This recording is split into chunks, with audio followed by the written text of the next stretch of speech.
Voilà, donc bonjour à tous. Comme je l'avais déjà promis, je vais continuer à parler des films que j'ai vus en février. Donc il y a eu plusieurs choses. Vous avez vu que ça va être la partie 2 sur 3. Donc j'ai déjà parlé d'une toute une série de films un peu plus tôt dans le mois. J'ai mis un peu de temps ici à faire la deuxième partie parce que j'ai eu un mois assez compliqué sur le plan personnel.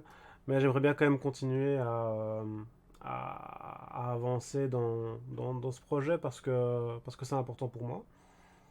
Donc ici, c'est les films dont j'avais parlé la fois passée. Donc Sans lendemain, La fureur de vaincre, Big Boss, Showgirls, Macbeth, The Meaning of Life, Le livre d'images, Le charme discret de la bourgeoisie, La naissance des pieuvres, Divine, Nashville, The Magnificent Humberson, donc La splendeur d'Humberson en français, Les vacances de Monsieur Hulot et Lancelot du lac. Voilà, donc comme je vous avais déjà dit, moi j'essaie pas de critiquer pour le plaisir de dire ce qui est bien ou ce qui est mauvais. Je pense que c'est une question qui est un peu stupide. Après voilà, s'il y a un film que j'ai vraiment pas apprécié, pour lequel je trouve qu'il y a vraiment peu d'intérêt à le voir, je le dis quand même quoi. Mais globalement l'idée c'est pas tellement ça, c'est plutôt d'essayer de vous montrer ce que moi je trouve d'intéressant à relever dans les films. Euh, Parce que voilà, c'est vrai que c'est une formation que j'ai voulu avoir et que je me documente régulièrement sur le sujet. Et aussi bah, de vous donner envie, en fait, simplement, de trouver des choses dans les films, d'être curieux vis-à-vis des films. Vous avez vu notamment ici que les films que j'ai plus mis en évidence, c'est notamment les films avec Bruce Lee ici. Donc Big Boss et La Fureur de Vaincre, qui sont vraiment très très intéressants, je trouve. Showgirls aussi de Verhoeven, qui est un réalisateur qui est très apprécié et c'est un des films les moins connus de sa filmographie, tout simplement parce qu'il est considéré comme vulgaire, ce que je ne trouve pas qu'il l'est. Je trouve que le sujet est pertinent, bref. Meaning of Life, évidemment, mais ça c'est sans grande surprise, c'est un film incroyable. Et les Monty Python, c'est incroyable. Et tous les autres films, j'ai trouvé globalement intéressants. Peut-être que si on a un où je vais dire. Si je devais dire un film là-dedans que je vous déconseille, je sais même pas, honnêtement. Allez, peut-être Lancelot du Lac, il est assez dispensable, honnêtement. Mais sinon, franchement, c'est pas des. Il y a rien vraiment à reprocher. Donc, comme j'avais dit, moi j'essaye de faire des liens thématiques entre les films. C'est pour ça que je les ai catégorisés en trois parties. Et aussi parce que sinon ça aurait été trop long. Donc ici, les liens thématiques, ben, c'est simplement déjà les réalisateurs. Aussi une espèce de lien entre allez, notamment, notamment pour certains films, entre le monde du travail et le cinéma. Mais voilà, ça c'est un peu une analyse personnelle. Ici, c'est clairement beaucoup plus des films d'horreur ou des films de genre. Même si, bon, voilà, c'est pas non plus une règle absolue. Et alors, ce qu'on va voir aujourd'hui, bah, s'ils ont un truc en commun, au-delà de certains réalisateurs qui reviennent, c'est clairement que c'est des films d'action et que c'est des films à gros budget pour beaucoup d'entre eux, quoi. Voilà, donc on va partir un petit peu là-dessus. Est-ce que je vais respecter l'ordre ici présenté ou pas? Je ne sais pas. Alors, on va dire que oui. Donc j'utilise un logiciel qui s'appelle PureRef, qui permet en fait de faire des affichages visuels très facilement comme ça. Et parfois, il a un petit peu son esprit à lui au niveau des classements et des trucs comme ça. J'ai pas tout compris honnêtement. Mais donc voilà. Mais on peut commencer déjà par Bullet Train du coup. Donc Bullet Train, euh, on va agrandir un peu. C'est un film de David Leitch, si je ne me trompe pas sur le nom. Vous voyez qu'ici, il met en évidence le fait que c'est le réalisateur de Deadpool 2. Voilà, on jugera si c'est vraiment absolument le truc qu'il fallait mettre en évidence. Voilà. Moi, j'ai pas détesté Deadpool 2, mais bon, voilà. Et donc, c'est un film, comme on le voit bien, avec Brad Pitt et avec ce sujet du train, qui est énorme ici d'ailleurs sur l'affiche. On pourrait parler des affiches très longtemps, hein. Donc, on a ce train-là qui traverse l'affiche. Donc, le scénario, en gros, c'est au Japon. Comment résumer le scénario de ce truc? Au Japon, en fait, on a ce gars, ici derrière, qui a pour mission en fait de ramener sain et sauf un gars, un... Attendez, non, suis même plus sûr que c'est ça le scénario d'origine du film. J'essaye de pas trop spoiler, de pas tout mélanger, parce qu'en plus, il y a plusieurs intrigues qui se croisent. Donc je vais vous chercher carrément en fait un résumé pour pas dire de bêtises. Un homme surnommé Coccinelle, donc Ladybug, qui est donc joué par Brad Pitt, est en plein changement de vie et se pose des questions existentielles sur son métier de voleur professionnel. Coccinelle remplace au pied levé Carver pour cette mission gérée par sa référente Maria Beetle. Dans le train à grande vitesse voyageant entre Tokyo et Kyoto, il doit s'emparer d'une mystérieuse valise, puis descendre au prochain arrêt du Bullet Train. De leur côté, Citron et Mandarine, donc c'est les deux personnages qu'on voit ici, ce personnage-là et ce personnage ici, doivent ramener un jeune homme récemment enlevé auprès de son père. Mais rien ne va se passer comme prévu avec l'arrivée d'autres tueurs comme le loup et le frelon et la présence d'une mystérieuse adolescente et d'un serpent boomslang très venimeux. Tous se demandent qui va en sortir vivant et ce qui les attend à la gare de Kyoto. Ouais, c'est pas exactement Miraculous dans ce sens-là, hein. C'est pas Ladybug. Enfin, c'est pas ce genre de Ladybug. Donc, effectivement, on va avoir ces personnages qui vont se croiser dans un train. Donc, c'est un petit peu, on va dire, le gros, le gros fil conducteur du film, c'est ce train. Où en fait, il va se passer un tas de choses. Et ça va principalement se concentrer sur l'opposition entre, bah, du coup, Ladybug et les deux tueurs dont on a parlé, qui sont Citron et Mandarine. Et bah, en vrai, c'est un film que j'ai trouvé vraiment très très drôle et plein de rebondissements, même si il y a un côté un petit peu facile, film d'action 2020 et quelques, avec de l'humour dans tous les sens, un petit côté qui n'est pas sans rappeler Marvel notamment. Mais je trouve que le film se défend largement et il est vraiment très plaisant à regarder.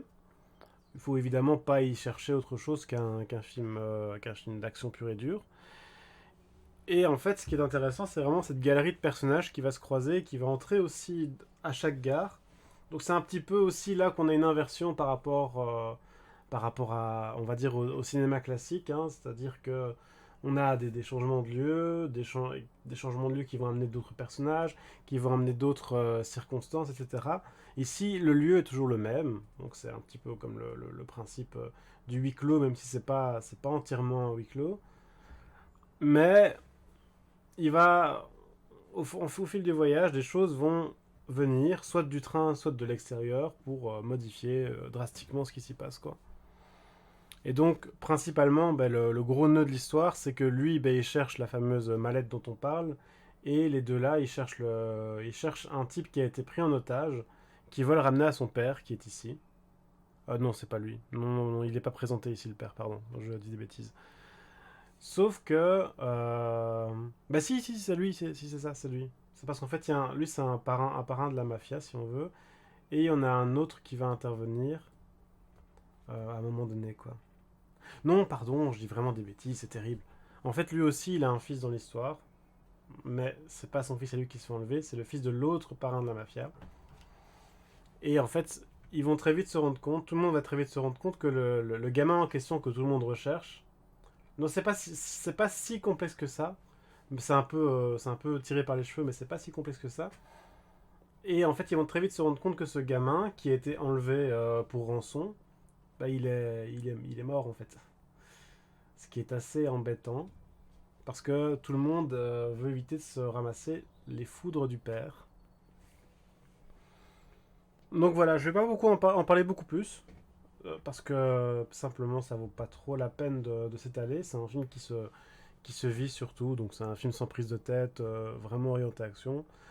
Et il réserve quelques surprises de temps en temps, donc ça vaut vraiment la peine de prendre une petite soirée devant, quoi. Je vais peut-être parler un peu plus, encore que je sais pas, on va voir, de Wakanda Forever, donc de Ryan Coogler, et surtout des studios Marvel, hein, évidemment, qui a un contrôle une poigne de fer sur ses licences. Et c'est un film qui m'a, bah, ouais, je vais le dire directement pour crever l'abcès, qui m'a pas mal déçu sur pas mal d'aspects. Bon, pour donner un peu le résumé, ça se passe après la mort de Black Panther, qui est donc mort entre les films parce que son interprète est mort.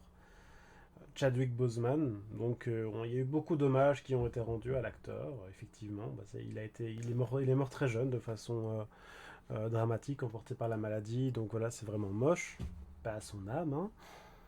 Cela dit, voilà, ce n'est pas la question ici aujourd'hui. La question c'est le film. Et donc évidemment, le film tourne autour de la succession de ce fameux Black Panther, enfin plus ou moins. Et notamment, ben, ce personnage qu'on voit derrière, l'affiche le cache à peine, qui est la sœur du personnage, de T'Challa, et qui est très pressentie pour être la nouvelle Black Panther. Sauf que rien ne se passe comme prévu, et surtout il y a d'autres choses qui entrent en jeu. Notamment, ben, le monsieur que vous voyez là, en fait, il se trouve qu'il a aussi le fameux vibranium qui est le métal qui fait que le peuple de Wakanda est un peuple high-tech, ultra avancé technologiquement et qui fait qu'il peut tenir tête aux impérialistes. Voilà. Et donc ce gars-là, il va entrer en scène pour protéger lui-même son propre stock de vibranium et pour en fait exiger je sais même plus quoi au fond dans cette histoire. Il va en fait, il me semble demander aux Wakandais de s'allier avec lui, de gré ou de force. Et ben, eux, ils veulent pas. Et donc, en fait, il va les attaquer.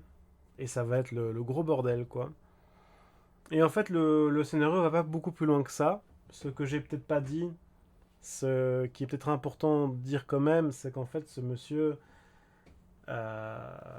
c'est Namor. Donc, les fans de l'univers Marvel savent très bien qui est Namor, c'est-à-dire c'est un des personnages fondateurs. Il y a eu dans la toute première ère des comics Marvel, il y a eu quelques personnages qui ont été créés. Il y a eu Captain America, il y a eu la Torche Humaine qui est la première version de la Torche Humaine. Il y a eu quelques autres personnages comme ça. Et il y a eu Namor, en fait.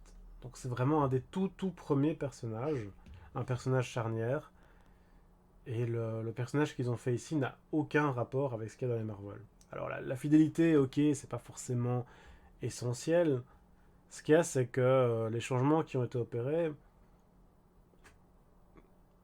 bah, on se demande vraiment pourquoi il faut l'appeler Namor dans ce cas-là, quoi. En gros, Namor, c'est le prince des Atlantes, ou d'une peuplade assimilée, je ne me souviens plus exactement si on les appelle les Atlantes tels quels ou pas. Et en fait, il faut aussi savoir que c'est censé être un mutant, donc comme les X-Men. Et sa mutation fait qu'il peut notamment marcher, enfin vivre confortablement hors de l'eau, contrairement aux Atlantes. Il peut se projeter très haut dans les airs et quasiment, enfin si, voler en fait. Voler grâce à des ailes qu'il a aux pieds. Et ben, il a aussi la peau qui est similaire à celle des êtres humains, ce qui n'est pas le cas des Atlantes. Dans l'univers Marvel, hein, bien sûr. Et ici, en fait, comme tu le dis, Lise, bah, c'est des Mayas qui ont pris une plante chelou, concrètement. Donc rien à voir du tout. Pour dire, en fait, en gros, il y avait les conquistadors qui se sont ramenés, je sais plus, bah, à l'époque où les conquistadors se sont ramenés, au XVIe siècle. Et, euh, et en fait, le peuple de Namor a pris... ils ont mangé une plante, ou ils ont assimilé une plante, qui leur a permis, en fait, une mutation très rapide qui leur a notamment imposé de vivre sous l'eau, mais qui leur a du coup aussi permis bah, d'échapper à la conquête des conquistadors. Sauf que bah, pour Namor, ça s'est pas passé tout à fait de la même façon. Il a acquis cette spécificité qui fait qu'il a une force surhumaine, qui va hors de l'eau, tout ça. Et franchement, bah, pourquoi Pourquoi? En fait, c'est très simple. C'est parce qu'ici, ils ont voulu mettre tout un propos anti-impérialiste, anti-américain dans le film. C'est déjà très gênant personnellement pour moi de voir Disney faire ça parce que je trouve que Disney est très mal placé pour donner ce genre de leçons. Mais en plus, ils vont beaucoup plus loin en allant carrément donner en fait des leçons de morale au, au peuple opprimé. Donc que ce soit les Wakandais ou que ce soit le peuple de Namor, en fait le propos c'est ouh là là, on a échappé au vilain impérialisme, mais en fait, il faut qu'on fasse attention à ne pas devenir comme eux, avec des guerres brutales et sanglantes.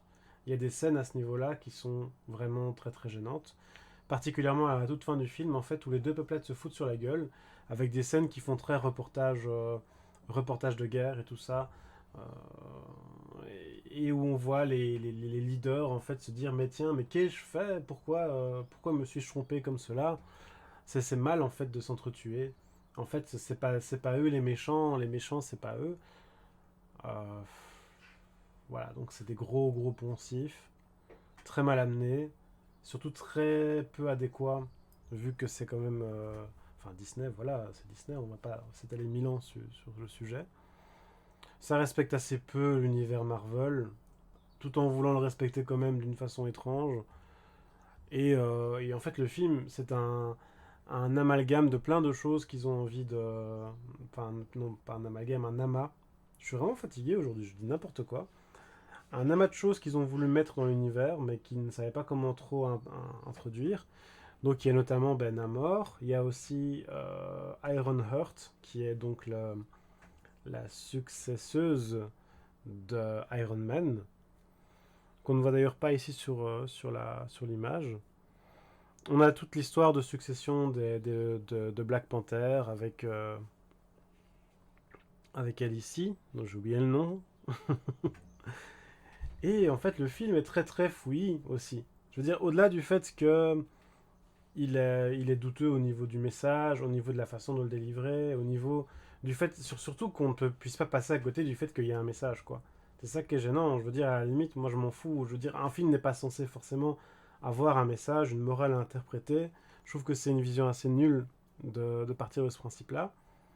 Mais là, vraiment, à tous les étages, c'est attention, hein, les méchants américains, ils ont détruit le monde autour d'eux. Et surtout, nous devons être meilleurs qu'eux, plus grands qu'eux. Et c'est vraiment très bizarre parce que c'est un film américain, quoi, qui s'adresse à des Américains, qui met en scène des personnages qui ne sont pas américains, qui sont même censés être l'opposé des Américains. Et ça marche pas du tout. Parce qu'une grande partie des acteurs sont américains, l'ambiance générale du film, le public cible et tout, donc ça marche, ça n'a pas de sens.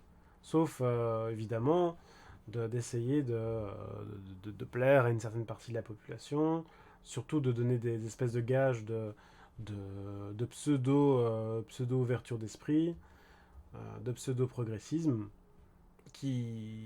ça ne va pas. Je veux dire, c'est pas possible. En fait, c'est pas compliqué. Disney peut pas être progressiste. Disney, c'est le contraire du progrès. C'est l'empire du mal. C'est le capitalisme en plein. Donc forcément que ça fait bizarre et que ça ne marche pas. Enfin bref.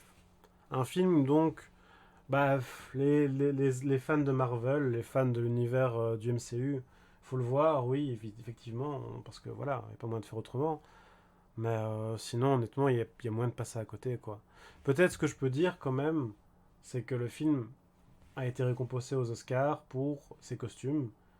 Et oui, d'accord. Objectivement, les costumes, c'était déjà le cas dans Black Panther, premier du nom. Peut-être même le seul truc à sauver du film, c'est les costumes qui étaient vraiment très très travaillés. Bon, après, voilà, on peut se demander si vraiment les costumes sont toujours adéquats. Mais ils sont là et la qualité est là, quoi. Enfin bon, après je peux vous montrer aussi à quoi ressemblait le précédent Namor. Vous verrez, c'est pas forcément parfait non plus, hein, mais bon. Ouais, je vais pas faire ça maintenant, je ferai ça peut-être plus tard si vous voulez.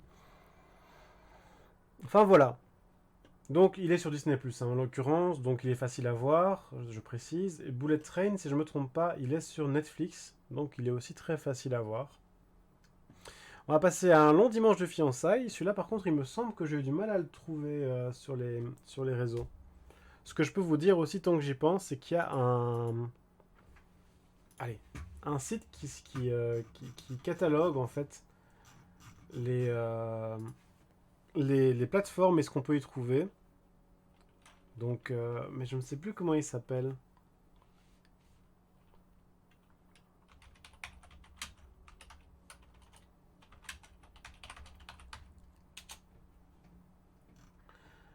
C'est Just Watch, hein. C'est ça, voilà, c'est Just Watch. Donc si vous allez sur justwatch.com, vous avez un catalogue qui reprend les principales plateformes de streaming, je dis bien principales, et qui reprend aussi notamment ce qu'on peut trouver sur Amazon au niveau de l'achat de DVD, et qui vous permettra de savoir en fait la disponibilité de la plupart des films que vous pouvez chercher. Donc ça peut être très très pratique. Moi je vous recommande toujours d'aller y faire un tour. Par contre, effectivement, bon, le problème c'est que voilà, les plateformes de streaming, les abonnements, c'est parfois un peu casse-tête, quoi. Bref, Un long dimanche de fiançailles, donc. C'est un film de Jean-Pierre Jeunet, comme vous le voyez écrit ici. Jean-Pierre Jeunet, il a notamment fait Le fabuleux destin d'Amélie Poulain, qui est très très connu, hein, où on trouve aussi Audrey Tautou, qui joue le rôle principal dans ce film-ci, qui joue aussi dans Le fabuleux destin d'Amélie Poulain. On retrouve beaucoup de ces tics de réalisation, d'ailleurs, d'un film à l'autre, notamment ben, l'usage d'une colorimétrie bien précise, avec notamment beaucoup de sépia. Et alors, c'est un film qui prend pour toile de fond la Première Guerre mondiale et la recherche d'une femme pour retrouver son fiancé disparu pendant la guerre. Donc c'est un peu après la guerre, mais on a plein de flashbacks qui se passent pendant la guerre. Et en fait, il se trouve que son fiancé, il appartenait à une espèce de division spéciale qui reprend en fait tous des gens qui ont été emprisonnés, qui allaient passer en cour martiale et à qui on a confié une mission de suicide, en fait, pour essayer de prendre une position ennemie avec un minimum de pertes de pertes significatives, quoi, parce qu'eux, on considère qu'ils peuvent être tués, quoi, qu'ils sont expandables. Donc ça, c'est le principe avec Un long dimanche de fiançailles. Et ça, c'est un film que, par contre, j'ai globalement beaucoup aimé. Après, il faut aimer le style de Jeunet, hein. Il recourt aussi à beaucoup de narration extra-diégétique et des choses comme ça. Le rythme est assez lent. Il y a un côté un peu contemplatif, mais surtout qui se contemple lui-même, on va dire. Mais je trouve que ça, il y a un côté poétique qui fait que si on accepte la convention en fait de poésie, ça fonctionne, ça passe. Il faut accepter quoi, il faut vraiment se dire ok, je me mets dans le mood, j'accepte de suivre un petit peu le délire, mais ça fonctionne plutôt bien. Et donc en fait, elle va mener toute une enquête pour retrouver son époux, et enfin son fiancé. Et si je me trompe pas, elle a un handicap. Je me demande s'il n'est pas en chaise roulante, parce qu'on ne voit pas du tout sur l'affiche. Mais il me semble qu'elle a un handicap. Je suis désolé, finalement, j'ai vu les films il y a un certain temps. Comme j'ai eu un mois un peu chaotique, voilà.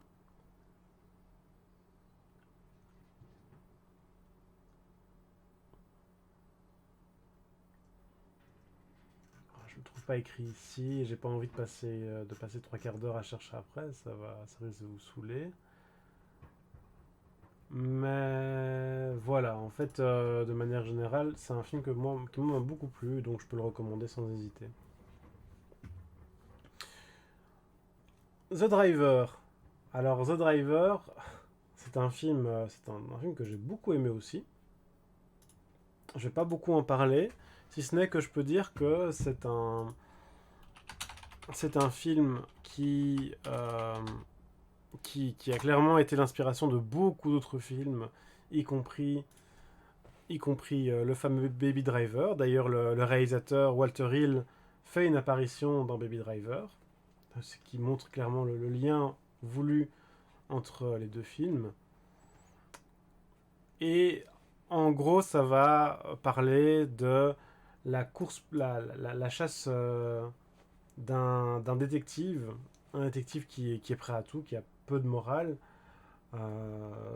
pour un driver, un conducteur allez, de, comment dire, un conducteur bandit, quoi, donc qui sert d'échappatoire pour les braquages de banque, en fait. Donc on le voit ici, hein, le conducteur en question. Là, ici, on voit le policier. Et il est ici aussi, hein, le conducteur.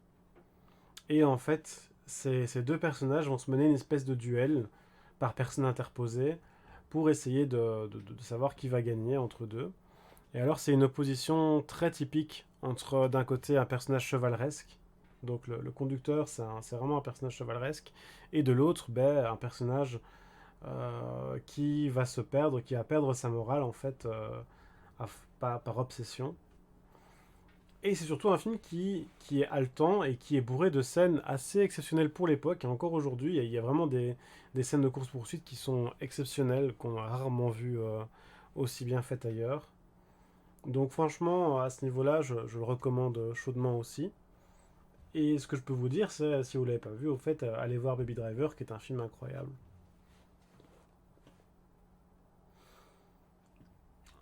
Alors, Memento. Je suis désolé, hein, comme j'ai dit, j'avance relativement vite aujourd'hui parce que j'ai relativement peu de souvenirs des films. J'ai un peu préparé avant le live, mais voilà. Memento, c'est un film qui est peut-être le plus connu, enfin un des plus connus de ceux que je cite aujourd'hui. C'est un film de Christopher Nolan, donc le fameux réalisateur de la trilogie Batman, de quoi d'autre, de Inception, de Tenet, qui a été très décrié, mais que moi en fait j'aime assez bien. C'est même peut-être mon préféré en fait du réalisateur, parce que je trouve que c'est celui qui se prend le moins au sérieux et qui assume le plus son côté délire premier degré, alors que les autres ils se donnent un petit peu un côté intellectuel, génie incompris et tout, qui moi me dérange beaucoup. Mais bon, voilà, ça c'est un goût personnel, hein. Je ne généralise pas mon point de vue à ce niveau-là. Et Memento, donc c'est un film qui parle, en gros, d'un type qui recherche l'assassin et le violeur de sa femme. Sauf qu'il a un petit problème, c'est qu'en fait, il n'arrive plus à fixer ses souvenirs. Ça veut dire en gros qu'il a une mémoire immédiate de... Je pense que c'est 15 minutes qu'ils disent dans le film. Enfin, une mémoire immédiate, une mémoire à moyen, long terme de 15 minutes. Et donc pour ça, il doit prendre des notes, il doit prendre des clichés aussi, et il doit essayer en fait de récolter le maximum d'informations qu'il va pouvoir utiliser plus tard pour pouvoir continuer sa quête. Donc le seul truc dont il se souvient, en fait, il se souvient de tout avant un certain accident, et puis après, l'accident qui lui a fait perdre sa mémoire, hein. Et après, c'est à partir d'après qu'il n'arrive plus à fixer rien du tout. Alors, on a Guy Pearce qui joue le rôle principal, qui est un acteur qui moi me laisse relativement de marbre. Par contre, on a Carrie-Anne Moss qu'on voit ici, qui pour moi est une actrice qui a été assez peu mise en valeur par rapport à ses qualités. Elle est surtout connue pour être Trinity dans Matrix. Et en fait, c'est une très très bonne actrice qui sait faire beaucoup plus que des rôles monolithiques, hein. Même si j'aime beaucoup Matrix, voilà, elle a un rôle monolithique. Et on la ramène souvent à ça, malheureusement, et on oublie en fait qu'elle a une grosse épaisseur de jeu, quoi. Et donc en fait, c'est vraiment c'est un film à concept comme ça, comme la plupart des films de Christopher Nolan. La dernière fois, j'avais parlé du Prestige aussi, qu'il a fait. Et franchement, bah, ça se laisse regarder. Je suis pas forcément fan du style, mais le concept est suffisamment intéressant pour que ça vaille la peine d'être vu. Et la conclusion est relativement intéressante aussi parce elle remet en question un peu le concept aussi. En fait, en gros, je vais pas spoiler la fin, mais l'interrogation profonde, c'est qu'il ne sait jamais ce qui est vrai, ce qui est faux. Il ne sait jamais à qui il peut faire confiance. Parce qu'évidemment, il y a plein de gens qui vont vers lui en lui disant salut, on se connaît bien, on s'est déjà parlé, tu m'as déjà expliqué ce que tu avais. Mais évidemment, ben, il y a des gens là-dedans qui mentent. Et la question, du coup, centrale dans le film, c'est l'authenticité de ce qu'il vit. Est-ce que c'est vraiment important que ce qu'il vit soit authentique? Est-ce que quand on a une mémoire de 15 minutes, ce qui est important, c'est de trouver la vérité ou c'est de vivre ces 15 minutes du mieux possible, quoi? Parce que bon, finalement, c'est sa vie, quoi. Sa vie, elle se fait par 15 minutes, quoi. C'est à chaque fois, c'est presque une nouvelle vie à chaque fois, finalement. Et bon, après, voilà, ça casse pas trop patin à un canard au niveau de l'idée, mais c'est intéressant parce que le concept de base, qui est donc cette idée de mémoire et tout, pourrait donner l'impression qu'on est tombé sur un thriller très très classique, où en fait il va devoir trouver la solution idéale pour réussir à dépasser ce qu'il a et pouvoir punir les méchants. Et justement, ben, le film va un petit peu prendre des chemins détournés et aller vers une autre logique qui est comment vivre pleinement quand on a 15 minutes de mémoire, quoi. Donc voilà, donc c'est une curiosité. C'est pas mon film préféré, mais ça mérite d'être vu, quoi. Je sais que le film, il y a des gens qui considèrent qu'il est assez confus parce qu'il est c'est flashback après flashback après flashback après flashback. En fait, quand il c'est le concept au niveau du montage du film, c'est pas un montage, c'est pas chronologique, donc ça part pas du plus ancien au plus récent. C'est qu'à chaque fois en fait qu'il a besoin d'un souvenir, ben, on va nous entrer dans ce souvenir et on va du coup examiner la véracité de ce souvenir, quoi. Parce qu'il a devant lui ben, une photo, donc un cliché instantané sur lequel il a écrit, il a griffonné cette personne n'est pas de confiance. Et du coup, ben, on va aller dans le passé pour voir si c'est effectivement vrai, à quel point c'est vrai, et pourquoi est-ce qu'il a écrit ça en fait en réalité, quoi. Donc c'est un montage qui est intéressant aussi à ce niveau-là, parce que c'est pas forcément le même montage qu'on voit d'habitude, effectivement, c'est pas un montage linéaire, chronologique ou quoi, mais qui suit sa propre logique. Voilà, voilà. Donc ça vaut la peine d'être vu, mais bon, c'est pas non plus le film, c'est pas non plus aussi révolutionnaire que j'entends beaucoup dire, parce que bon, voilà, de nouveau, Christopher Nolan, on a vraiment deux camps, c'est très connu, ceux qui l'adorent et ceux qui le détestent. Moi, je refuse d'entrer dans aucun des deux camps, parce que je peux pas dire que je l'adore. Pourtant, j'adore beaucoup de ses films. Je trouve qu'il y a des films qu'il a fait qui sont vraiment remarquables. Et je peux pas vraiment dire que je le déteste non plus, parce qu'honnêtement, Euh, bah, j'aime pas toujours ses démarches, loin de là. Et, mais malgré tout, voilà, je trouve des trucs intéressants chez lui, quoi. Donc, ça m'énerve un petit peu de vouloir absolument le mettre dans une case, soit génie incompris, soit arnaqueur de génie. C'est un réalisateur parmi d'autres qui a le mérite de tenter des choses de temps en temps qu'on a jamais, auxquelles on s'attend pas, quoi. On va passer à John Wick 2. Mais je vais pas parler très très longtemps de John Wick 2, tout simplement parce qu'en fait, il y a une vidéo qui existe de Bolshevik que je recommande parce qu'il en fait une très bonne analyse. Et une analyse qui, moi, en fait, m'a fait remettre en question ma première vision du film. La première fois que j'avais vu John Wick 2, je l'avais trouvé un petit peu osef. Et en lisant son analyse et en le revoyant, je me suis dit, ben en fait, oui, il a globalement raison sur son interprétation et c'est pas mal du tout, en fait. Donc, John Wick, c'est réalisé par Chad Stahelski, qui est une ancienne. Je me demande s'il le fait toujours ou pas, mais je pense que c'est surtout une ancienne doublure de cascade de Kenny Reeves, qui donc joue le rôle principal. Et ben, ce qui fait qu'il y a une grosse complicité entre les deux, ça se sent fort. Qu'il y a aussi beaucoup de passion pour la performance, ce qui est un truc très agréable dans les John Wick. C'est que même si parfois, bon, il y a du trucage, hein, ça se sent très très fort, et que parfois les scènes peuvent être assez monotones, bah, il y a cette idée de dépassement, il y a cette idée de mettre les acteurs dans des positions intéressantes, de montrer des choses intéressantes et curieuses, et euh, de montrer des scènes qui sont des défis à mettre en scène. Ce qui induit aussi, par exemple, des audaces, enfin des audaces, hein, on va pas non plus aller sur du génie absolu, mais des audaces de montage, de photos, de cadrage, qu'on ne voit pas toujours ailleurs dans des films d'action. Et je trouve ça globalement assez chouette. Bah, c'est toujours la même chose dès qu'on voit quelqu'un qui passe d'un métier très technique du cinéma à un statut de réalisateur, bah, ça donne des films qui sont, je trouve, de, plus proches du public et plus proches de moi, ce qui m'intéresse, en tout cas. Et donc John Wick 2, en gros, c'est la, bah, pour faire un rapide résumé, c'est la suite du premier. Sauf que il s'agit plus de John Wick qui veut venger son chien parce qu'il a pu venger son chien. Il s'agit surtout de John Wick qui, en fait, il a un petit peu marché sur les pieds pas mal de monde avec cette histoire-là.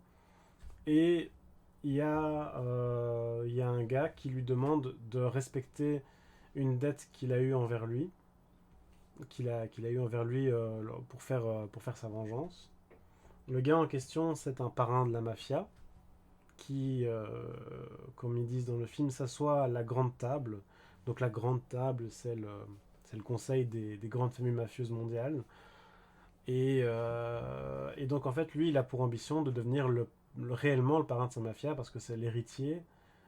Son père vient de mourir, je pense, si je me souviens bien. Sauf que ben, ça va pas de soi, parce que normalement c'est sa sœur qui doit hériter. Et donc il va demander à John Wick de tuer sa sœur. Ce qui est un crime, voilà, un grave crime contre la grande table et contre la morale. Donc, mais il y a toute cette subtilité, pardon, je vais arriver à m'exprimer, du fait que si on demande à un tueur à gages de le faire et qu'on ne le fait pas soi-même, quelque part on respecte la morale de la grande table, l'éthique de la grande table, alors que bah, si lui l'avait fait lui-même, bah, le frère, il aurait été considéré comme un moins que rien, quoi. Et donc c'est en gros un film d'action où il va d'abord mener à bien, ou en tout cas tenter de mener à bien l'assassinat de la sœur, et où ensuite il va se faire poursuivre pour les conséquences de cet événement. Et bah, ça donne un film qui est très complexe au niveau de son traitement. Bah, Bolshevik qui parle du traitement du contrat social, et c'est clairement de ça dont il est question, effectivement. Mais c'est aussi un film qui est un gros film d'action bien bourrin, quoi. Donc, simplement, moi, d'un point de vue formel, j'ai tendance à trouver que les John Wick, sur la durée, ils peuvent être un petit peu répétitifs. Parce qu'il y a ce truc où et il y a ce truc où John Wick est parfait, donc il arrive toujours à tout faire, et il est entouré de dizaines d'ennemis, donc en fait, il passe son temps à prendre son flingue, à pointer le flingue, à tirer, et il y a une personne qui prend une balle dans la tête, quoi. Il y a très peu de sentiments de danger, parce que une des prémices du scénario, c'est que John Wick est pratiquement le tueur parfait. Donc on a l'impression que rien ne peut lui arriver. Ce qui n'enlève rien au fait qu'il y a un côté chorégraphie de combat, mais ultra chorégraphié, qui est plaisant, franchement. Mais bon, c'est vrai qu'il y a certaines scènes où on se dit, ça aurait gagné à être un poil plus court et un poil moins appuyé. Je trouve que c'est particulièrement le cas dans John Wick 2.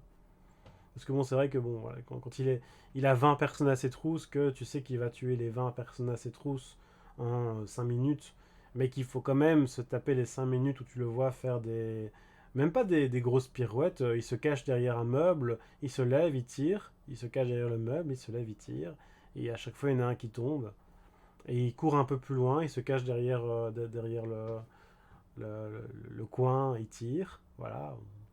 Bon, il y a quelques exceptions évidemment où ça change un peu, mais c'est un peu dommage, quoi.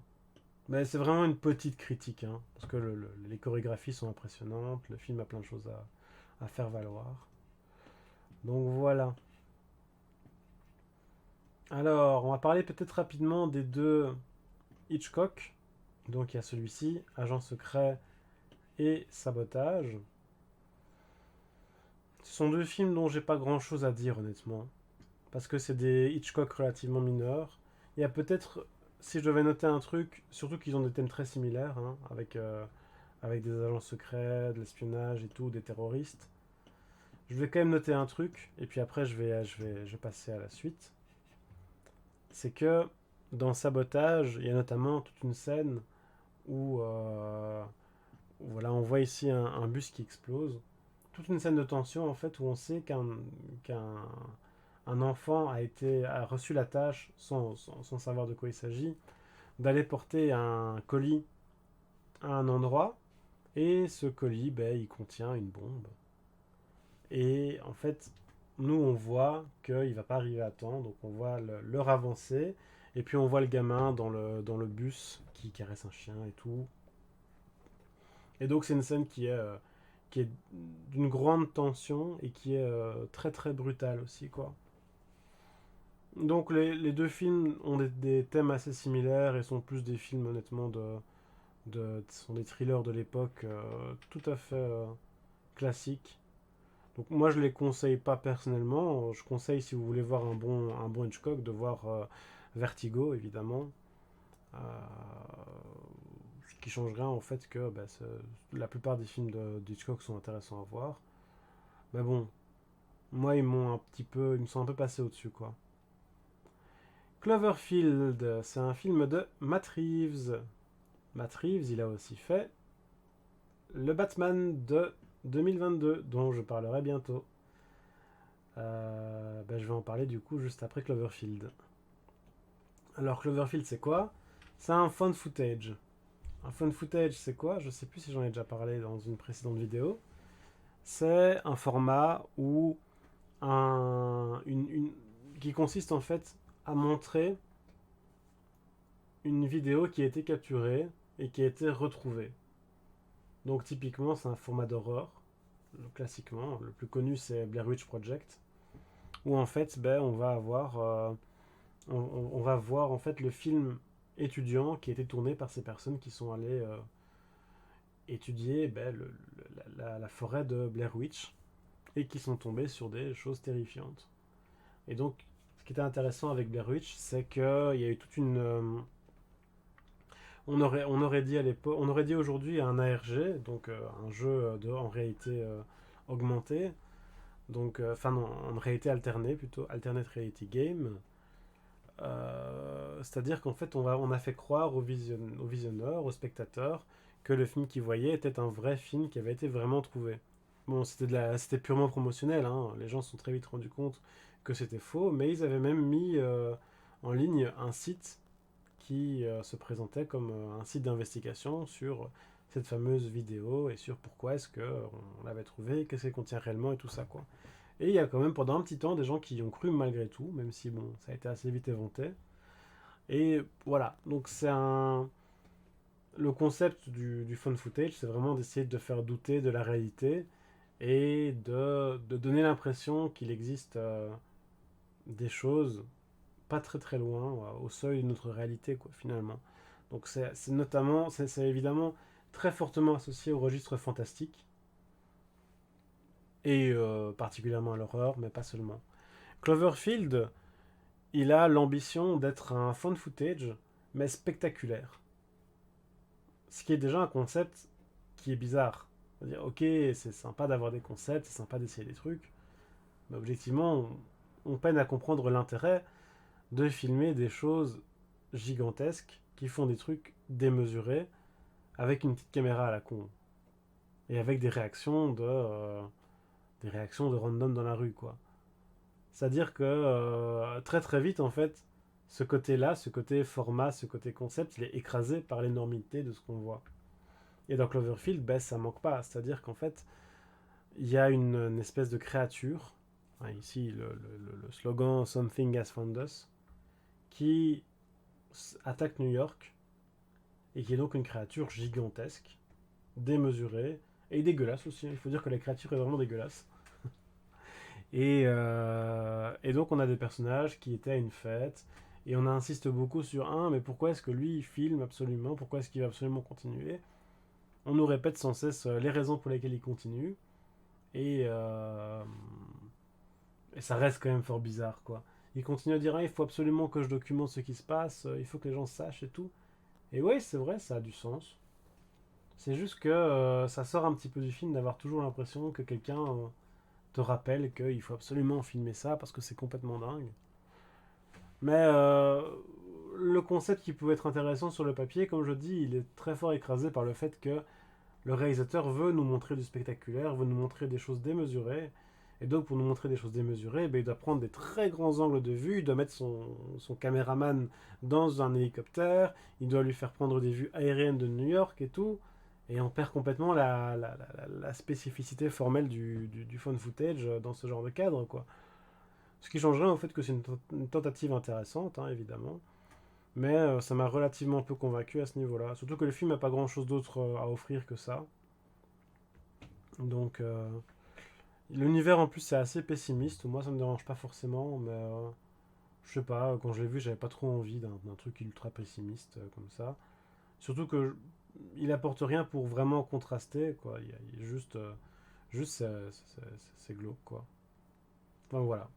Moi, c'est pas mon préféré en fan footage. Si je dois vous recommander des found footage, il faut absolument aller voir Rec. Ça, c'est complètement dingue, Rec. Surtout que là, on a beaucoup plus des raisons en fait de filmer parce que c'est, euh, c'est un reportage. C'est réellement dans l'univers du film, c'est un reportage. Et on a ces personnes qui en fait vont enquêter sur ce qui se passe dans un immeuble et très vite en fait il va y avoir un- une apocalypse zombie qui va se déclencher. Et le film est complètement dingue. Mais vraiment, quoi. J'ai rarement vu un truc pareil. Si vous n'avez pas encore vu Rex, c'est pas moi qui le dis, hein, tout le monde le dit. C'est pas... Il faut vraiment voir ce film. C'est fou. C'est un film qui laisse. Qui charrie une nervosité incroyable. Il n'y a pas moyen de se reposer un instant dans ce film. C'est complètement fou, quoi. Bref. Donc, moi, je vous dis, regardez pas Cloverfield. Regardez Rec. Bah, regardez Cloverfield aussi, hein, c'est bien, hein, en fait, en réalité. Ne serait-ce que pour le concept, quoi. Mais si vous voulez une introduction au genre, allez plutôt vers Rec ou vers Blair Witch Project, ou alors même vers Paranormal Activity, qui est un film que j'aime pas trop. Je le trouve un peu nul, honnêtement. Mais, mais, comme, mais en fait, il se fixe un objectif et il le réalise. C'est-à-dire qu'il montre des personnages détestables qui sont pas foutus de faire ce qu'il faut à l'instant T. Et bah, il leur arrive des merdes. Et en fait, on est content de voir qu'il leur arrive des merdes parce qu'ils sont insupportables. Quoi. Donc voilà, moi, c'est mon expérience avec Paranormal Activity. Et je vous conseille éventuellement de le voir. Quoi. L'autre film de Matt Reeves ici, c'est The Batman. The Batman, en 2023 et en 2022, c'est un film, on est censé l'aimer. Donc tout le monde dit, ce film est génial. C'est vraiment comme ça que devrait être un Batman en 2022.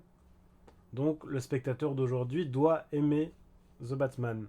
Et c'est un truc qu'on ressent très fort dans le film. En fait, on a vraiment l'impression qu'il y a quelqu'un derrière le film qui est là en train de cocher les cases et de te montrer sa checklist et te dire regarde, il y a tout ce que tu veux, il y a tout ce que tu es censé aimer dans ce film. Aime ce film. Ce qui fait que paradoxalement, le film a très peu de personnalité à cause de ça. Bah alors très peu, hein. Il y a très peu de choses qui ne viennent pas d'ailleurs. On peut s'en foutre aussi du film, mais tu risques de te fâcher avec des gens. Hein. Il y a des fans hardcore du film. Donc voilà. Et, et pour moi, en fait, j'ai l'impression qu'il y a très peu d'idées dans le film qui n'ont pas été piquées ailleurs. Ce qui lui donne un côté tellement générique que voir ça ou voir rien, c'est la même chose, quoi. Enfin, bref. Pour résumer le film, en gros, il va parler de l'affrontement entre Batman, dans ses toutes premières années, avec l'homme mystère, qui fait régner la terreur sur Gotham, avec notamment ben, une série d'assassinats. Et alors la question c'est où est-ce que ça va mener, pourquoi il fait ça, etc. etc.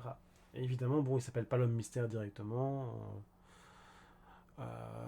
Alors les personnages qu'on voit ici, je sais même plus qui c'est ce gars-là. Je me demande si c'est pas... je sais plus qui c'est. Là on a le pingouin. Là on a... bah si, c'est l'homme mystère, je suis bête, c'est le mystère. Là on a... on a Bruce Wayne. Et là, on a Catwoman. Et alors, bon, moi je suis un peu Edward Cullen versus Professeur Layton. Bah ouais, c'est complètement ça. Donc, pour les fans de Batman, les gros fans de Batman, qui ont lu plein de comics, il y a des références partout. Mais genre partout. Même le design ici de la Catwoman, il est clairement ouvertement inspiré du design de la Catwoman de Batman année 1. Ce qui est logique, hein, le film se veut une espèce d'adaptation en fait du comic qui s'appelle Batman année 1, qui est un Batman écrit par Frank Miller et dessiné par je ne sais plus qui, mais c'est une honte de ne pas se souvenir parce que c'est un très beau dessin. Et alors, il est aussi inspiré de Batman année 0, qui est un comic qui est sorti bien plus tard et qui en fait est une espèce de reboot de année 1 mais avec l'homme mystère comme antagoniste principal, qui en fait va plonger Gotham dans un état de chaos extrême pour des raisons qui sont développées dedans, quoi. Et donc ça, c'est déjà deux grosses inspirations du film. Dans les inspirations, on a aussi une inspiration cinématographique énorme qui est Seven de Fincher. Et Seven de Fincher, c'est un film qui est considéré aussi comme un film que les cinéphiles sont censés aimer. Fincher, voilà, il a fait aussi oh là là, Fight Club notamment. Et voilà, et sur les films de Fincher, il y a une espèce de truc où il faut dire que c'est génial. Et il y a des bonnes choses, hein, il y a du bon travail dedans d'ailleurs, mais moi je suis pas fan du tout, et particulièrement Seven, parce que je trouve que c'est vraiment un polar extrêmement générique. C'est-à-dire que je comprends pas pourquoi est-ce qu'on le met sur un piédestal comme ça. Il est ok, mais il est extrêmement comment dire, il est très procédé, très très procédé, et on voit le procédé à 10 km. Il y a très peu de choses qui varient en fait, et on a vraiment ce délire de deux policiers qui vont poursuivre un méchant serial killer qui tue les gens en leur infligeant des punitions en rapport avec les 7 péchés capitaux. Euh, C'était tous les films tous les polars d'une certaine époque faisaient ce genre de choses. Et je comprends pas, simplement. Je comprends pas le délire autour de ce film. Je comprends pas pourquoi il est aussi bien, aussi génial. Et voilà. Et donc, en fait, ici, clairement, Batman se veut une espèce de version d'essai comics de Seven.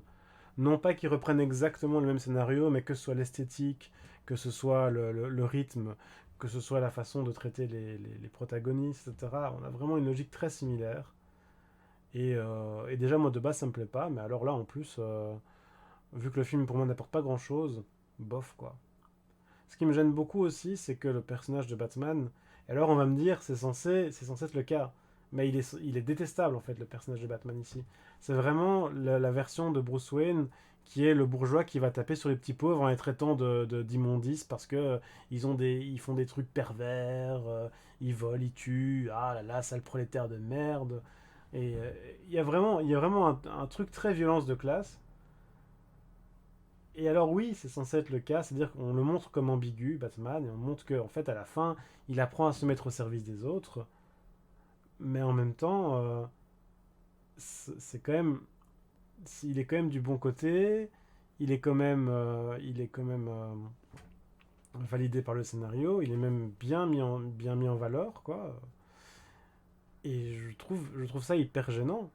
Alors ok, en fait, le Batman de Frank Miller, donc de année 1, c'est un Batman facho. Hein. Je veux dire, c'est notamment le Batman de The Dark Knight, qui est un comics qui avait été écrit un peu avant par Frank Miller, qui est Batman dans ses dernières années, qui n'est plus qu'un vieillard facho qui, quand il s'emmerde, va prendre une version améliorée du Bat costume pour aller défoncer des punks jusqu'à leur casser tous les membres et tout, avec un plaisir manifeste. Donc, et c'est vraiment, c'est thématisé là-dedans, c'est que c'est un facho, et c'est intéressant. C'est intéressant parce que finalement, c'était un comics qui remettait un petit peu en question à l'époque le statut de ce personnage. Ce que je trouve n'est pas vraiment le cas ici, hein. C'est pas vraiment le cas ici parce que le seul truc qui est montré, c'est oh là là, c'est un peu un gosse pourri gâté, mais une fois qu'il a appris sa leçon de morale, ça va, tout va bien. Surtout qu'en plus, il y a un double discours très bizarre dans le film où en fait, on n'arrête pas de le comparer à son père. Donc, le père Wayne, j'ai oublié le prénom. Voilà, je suis très très nul aujourd'hui pour les noms, c'est terrible. Et en fait, son père était un grand philanthrope qui essayait, même plus qu'un philanthrope, parce qu'un philanthrope c'est juste un bourgeois qui balance de la thune, mais son père s'investissait en fait dans l'aspect social de la ville, donc il essayait de faire du mieux. Et en fait, tout le film essaie de montrer que en réalité c'était de la corruption, c'était un truc pourri, c'était un truc qui ne marchait pas, etc., etc. Et que finalement essayer de changer les choses, c'est un petit peu nul quoi. Autant être un ouais c'est ça, c'est un peu l'inverse du père Wayne dans Joker si on veut. Et en fait du coup le comment dire tout le film, c'est une façon un petit peu de mettre en valeur cet adolescent qui se déguise en chauve-souris pour aller taper les méchants parce qu'il est frustré que papa et maman ils sont morts, quoi. Je trouve ça. Enfin, moi, ça me. C'est pas tellement que je trouve ça immoral, c'est que ça m'intéresse pas, en fait. Je trouve le film. Je trouve que le film se focalise sur un personnage pas intéressant. On dirait un ado de 14 ans qui découvre la vie et qui décide d'aller taper des gens parce enfin, parce qu'il a été, il a vu une vidéo d'Andrew Tate et que ça a parlé, ça a parlé à sa frustration de s'être fait plaquer la semaine passée, quoi. C'est vraiment, c'est ce niveau-là, quoi. C'est un niveau très gênant, quoi. Ce qui change rien au fait, par contre, que je trouve que Catwoman a une très très bonne performance, une très bonne incarnation, que le film est globalement plutôt bien mis en scène, même s'il est beaucoup trop long, il fait genre 3 heures hein, le film. Surtout vu le peu de profondeur du scénario, c'est beaucoup trop long, c'est 2 fois trop long hein, pour un film qui apporte aussi peu. Au moins Seven, c'était pas un film si long que ça, hein. J'ai pas en tête la durée, mais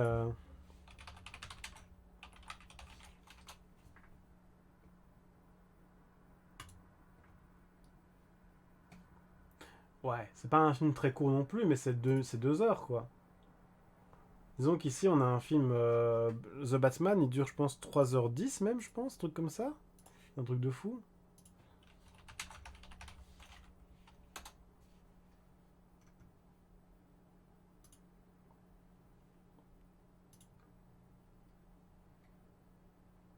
Non, allez, j'exagère. Il dure 2h56, pardon.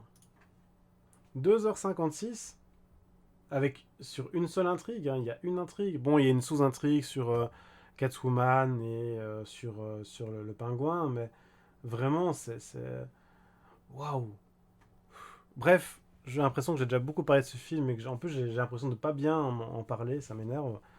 Euh, Ce que je peux vous recommander, si vous avez envie d'aller plus loin sur Batman, surtout, c'est de lire les comics. Allez lire Batman année 1, qui est un chef-d'œuvre. Allez lire The Dark Knight Returns de Frank Miller, toujours, qui est incroyable. C'est vraiment incroyable. Et justement, la thématique de l'ambiguïté d'un héros qui est un milliardaire immature et facho, ben, elle est beaucoup mieux traitée avec tout ce qu'on peut en dire, quoi. Et aller voir aussi plein d'autres. Il y a plein de super beaux comics de Batman qui veulent vraiment le détour. Et ça vaut pas la peine de s'infliger un film de 2h56 qui essaye péniblement de nous dire ouh là là, Batman, ta relativité morale laisse à désirer. Ah, ah, ah. Franchement, voilà. Ou alors aller mater la série de 92 qui est délirante, mais c'est 20 minutes à chaque fois. 20 minutes, en 20 minutes, ils arrivent à vous développer parfois des idées vraiment folles, des ambiances exceptionnelles avec une mise en scène comme on en a on n'a plus vu autant après. C'est une série qui est tellement bonne qu'elle a permis en fait de créer le personnage d'Harley Quinn, quoi, hein, qui est un des personnages les préférés de l'univers, à tel point il s'est affranchi complètement de Batman, notamment dans une série animée actuelle qui, il paraît, cartonne, même si je ne l'ai pas vue, etc., etc., quoi. Donc, voilà, j'ai presque envie de vous dire, allez voir ce qu'il y a autour de Batman, sauf ce film. Vraiment, il y a tout, il y a tout ce qui a été fait. Il y a les Batman de Tim Burton, les deux premiers, enfin, de cette série de Batman, donc les Batman de Tim Burton, qui sont incroyables. Il y a les trois Batman de Christopher Nolan, qui globalement sont très très bien. Surtout le deuxième, mais les deux autres sont très bien aussi. Même si le troisième est un peu pauvret, mais au moins il est rigolo, quoi. Et il développe un propos qui est plus intéressant que The Batman, quoi. Ok, Batman The Dark Knight Rises, qui est donc le troisième de Christopher Nolan, il n'est pas forcément parfait, mais au moins il parle du fait que les connards qui veulent exploiter le système économique, un de ces jours, ça va leur retomber dessus. Il le fait avec des pirouettes et des excuses et des machins, et voilà, mais au moins il dit des choses intéressantes et pas connes, quoi. Au lieu de dire ouin ouin, je suis Robert Pattinson, regardez-moi, je suis triste et je suis fâché et du coup je tape des gens. Voilà. Bref. Voilà, c'est rare que je n'aime pas vraiment un film, mais honnêtement il fait partie de ces films que j'aime pas quoi. Alors, on va finir avec Heat. Heat, c'est un film de Michael Mann, qui est un réalisateur dont je ne suis pas hyper fan, mais qui a fait des films qui m'ont intéressé. Il a notamment fait, moi, un film que, en vrai, c'est pas celui qu'on cite le plus de lui, mais moi j'avais bien aimé Collateral avec, c'était avec Tom Cruise. Et en fait, Tom Cruise joue un tueur à gages qui a une série de cibles à assassiner pendant une nuit. Et il va en fait appeler un taxi pour le véhiculer. Et le taxi va très vite se rendre compte que le taxi c'est... Merde, j'ai oublié son nom. Jamie Foxx, qui est un acteur que j'aime beaucoup aussi. Et en fait, Jamie Foxx, le taximan, va très vite se rendre compte du fait que son client tue des gens parce qu'il lui dit ben, attends là. Et puis après, paf, il voit quelqu'un se faire défenestrer et il voit son client qui regarde par la fenêtre et tout. Bon, bref. Mais le tueur à gages va réussir à le garder coincé avec lui, en fait. Et il y a une espèce de. Il y a un duel psychologique qui va s'établir entre ces personnages qui est très assumé et c'est ça qui le rend chouette, je trouve. Il y a même des scènes qui sont complètement absurdes, hein. À un moment donné, juste il y a un loup qui passe, juste un loup au milieu de New York. Et enfin, je pense que c'est à New York, je sais plus. Et en fait, il y a un parallèle visuel qui est fait entre le loup et le personnage de Tom Cruise, parce que c'est un loup solitaire, et il y a ce côté, il a aussi les cheveux gris. C'est peut-être la seule fois où on voit Tom Cruise avec ce type d'apparence. Et donc, il y a des notes de musique, il y a des gros plans et tout. Il y a un côté ultra excessif, ultra premier degré, que moi je trouve fabuleux. Moi, en fait, j'aime bien les films qui s'assument. C'est souvent mieux que les films qui veulent montrer qu'ils sont plus malins que toi. Et donc moi j'avais adoré. Il a aussi fait un film qui s'appelle Révélation. Ouais, c'est ça, c'est Révélation. C'est un film qui met en scène de nouveau Al Pacino et Robert De Niro comme dans Hit, et qui parle en fait de...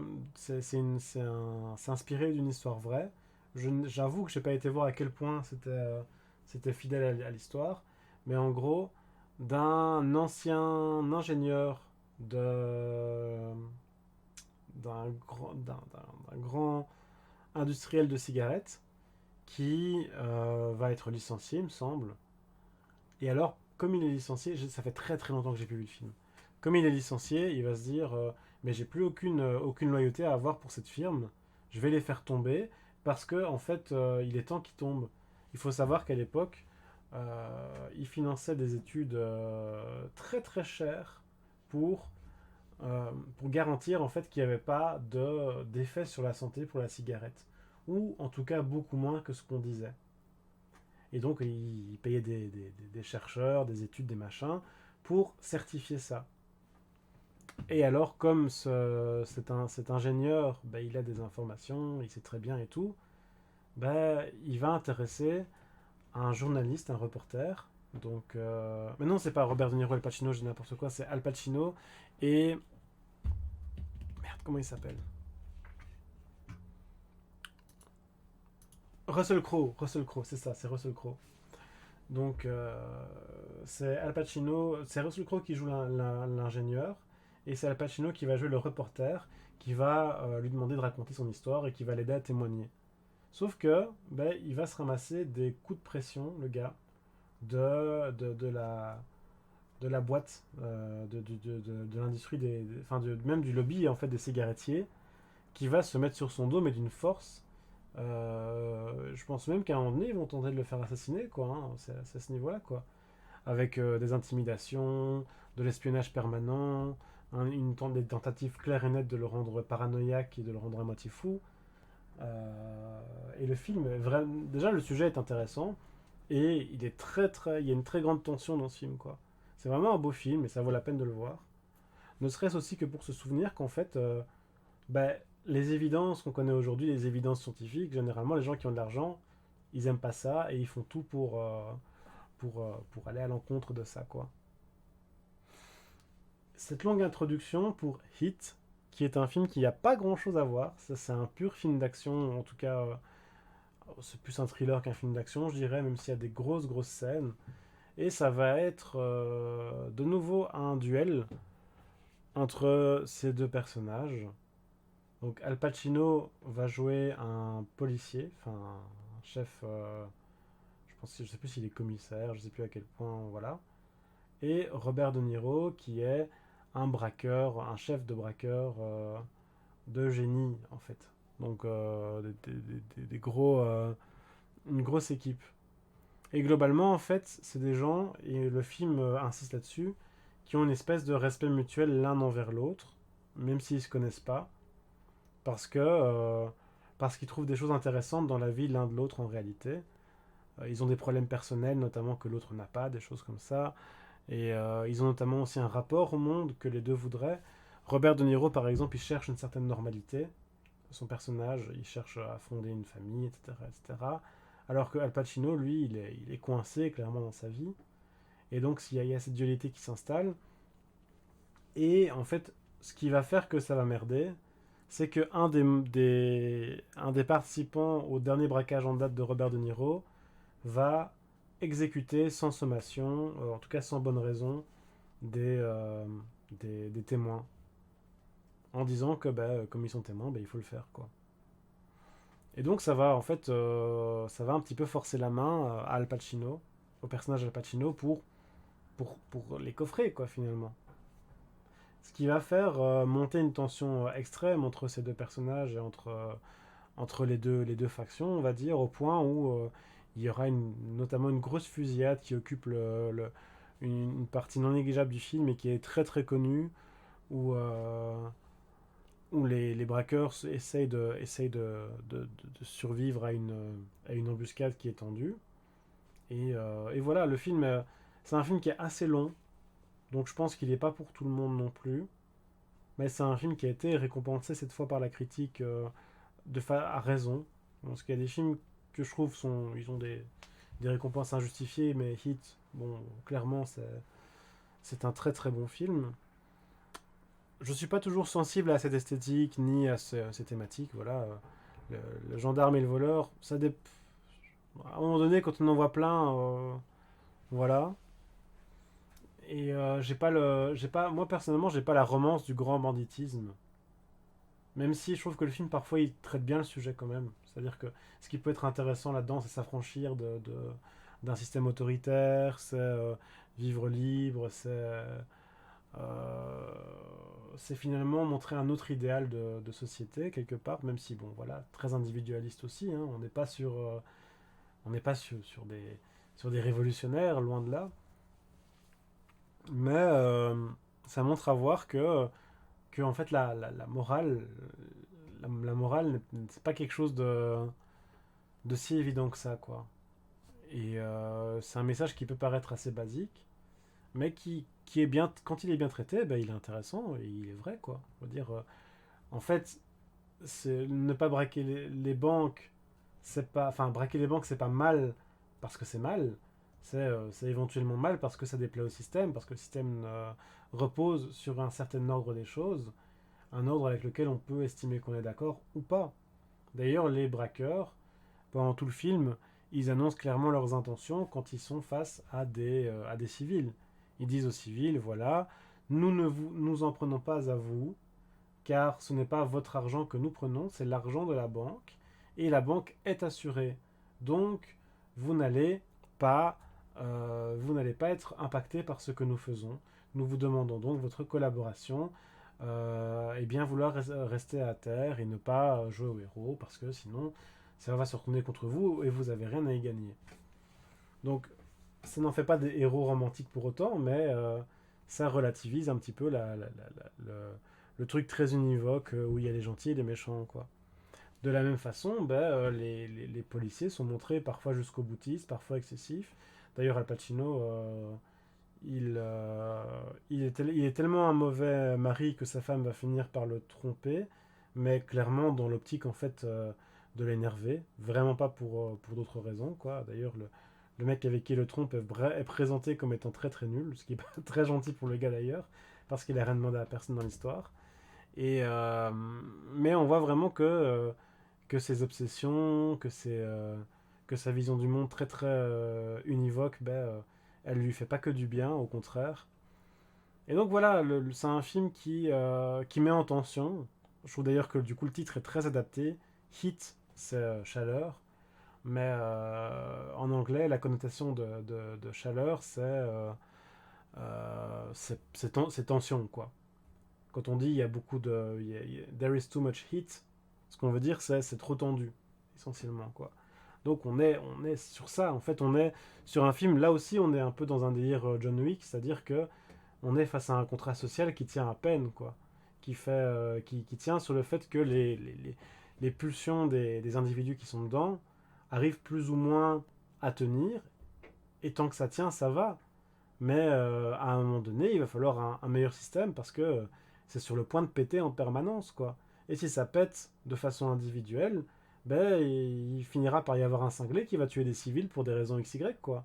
Donc, quelque part, on montre un système qui est profondément ébréché.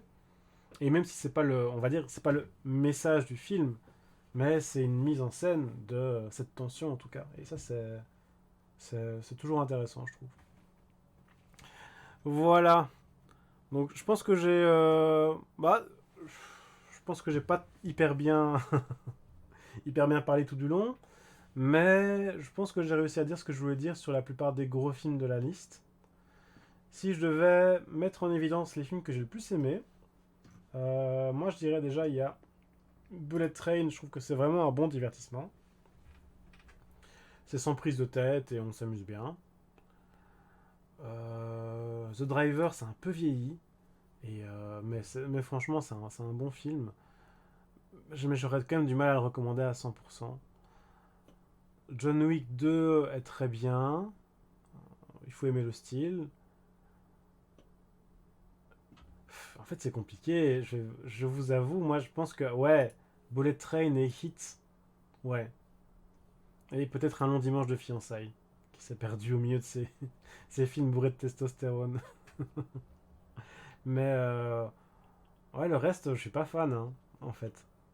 C'est un peu la liste ici des films qui m'ont presque le moins plu dans la série. Wakanda Forever, je le recommande vraiment pas, à part si vous êtes fan de Marvel, pour la continuité. Memento, c'est très sympa, mais il faut être dans le délire, je trouve. Les Hitchcock sont très oubliables, Cloverfield, franchement, bof. Euh, c'est, euh, Ça vaut pour le concept, et ni plus ni moins. Hit, c'est incroyable, même si c'est. Attention, c'est un film qui est très long aussi. Et alors, The Batman, moi je trouve que c'est un film qui est très surestimé, hein. C'est presque une arnaque à quel point ce film est mis en valeur, hein. Je pense il y a des gens qui s'en rendent compte, mais c'est pas. Enfin, comment dire. En fait, on dirait vraiment qu'on a coché toutes les cases pour en faire le blockbuster de l'année, à un point où en fait on a oublié d'y mettre un petit supplément d'âme, quoi. C'est vraiment le film. On dirait le film de commande, mais triple A, quoi. Genre vraiment, c'est la grosse commande, mais on l'a rendue parfaite. Mais c'est un. Enfin, ouais, bref. Voilà, moi je le recommande pas. Et je sais qu'il y a des gens qui vont être furieux dès qu'ils vont découvrir que je dis ça. J'ai déjà rencontré des fans hardcore et quand je leur ai dit mouais, ils m'ont dit what the fuck. Et le pire, c'est ça en fait. C'est qu'en fait, je dis pas qu'il est nul, je dis qu'il est mais. C'est tout.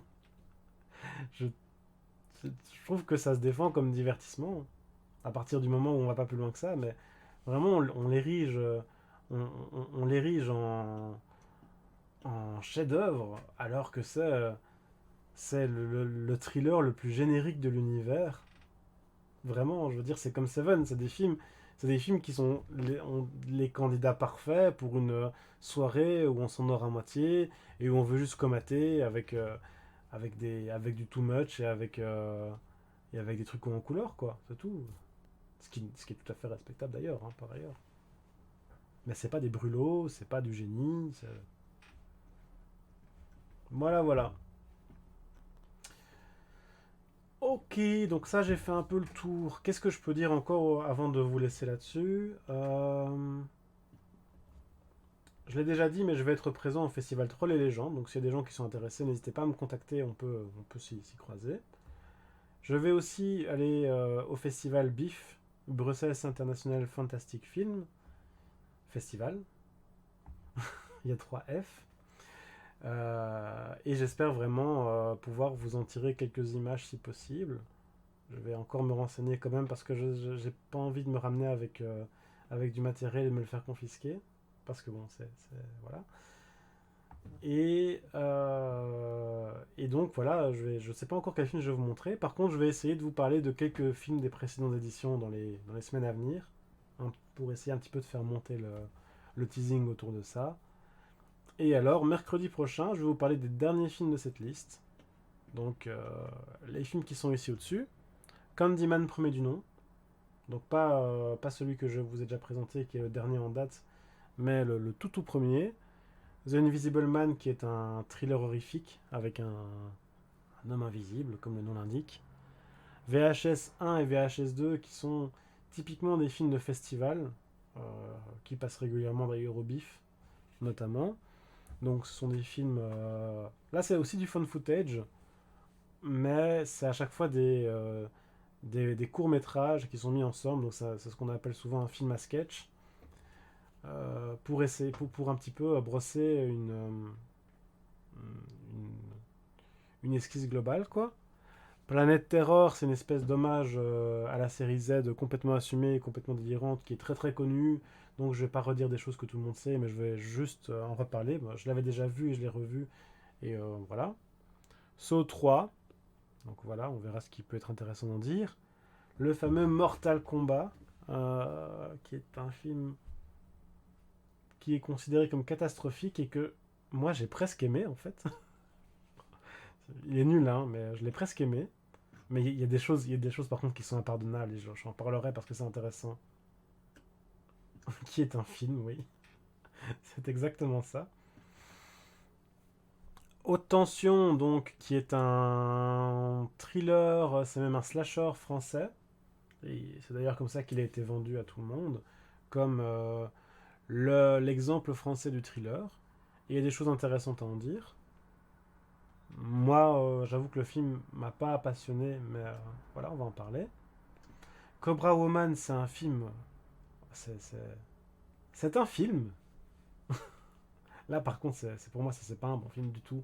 Mais je vous expliquerai un petit peu ce qu'on peut y trouver d'intéressant et pourquoi je trouve que c'est pas un bon film aussi. Et alors, on a Event Horizon, qui est un film du même réalisateur que Mortal Kombat. Donc c'est aussi un film.